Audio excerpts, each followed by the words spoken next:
সেই বাচ্চাগুলো যাদের কাছে মা নেই, তাদের জীবনটা কখনো ভেবে দেখেছ?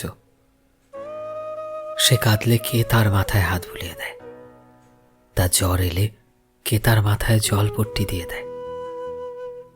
কাউকে মা বলার অধিকারটুকুও নেই তার কাছে।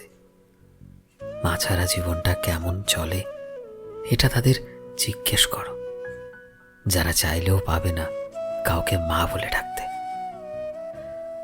বন্ধু বান্ধবকে হঠাৎ যখন তার মাকে ডাকতে শুনে, তখন কখনো কখনো নিজের ভাগ্যের ওপরই কান্না পায় তার। কখনো কোনো মা ও তার সন্তানকে হাসতে দেখলে নিজের হাসিটাই তার কাছে বোঝা বলে মনে হয়।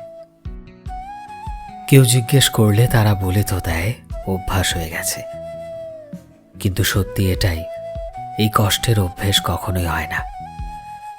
কে শেখাবে জীবনে কষ্ট কিভাবে লুকোতে হয়? কে শেখাবে কান্নার সময় চোখের জল কিভাবে মুছতে হয়? কোনো মায়া নয়, কোনো ভালোবাসা নয়, সব সময় শুধু একটা একাকিত্ব, যেটা ভেতরে ভেতরে মানুষটাকে একদম শেষ করে ফেলে। মানুষ বলে সময় সবকিছু ঠিক করে দেয়, কিন্তু এই কষ্টটা এমনই কষ্ট যেটা বয়সের সাথে সাথে বাড়তেই থাকে।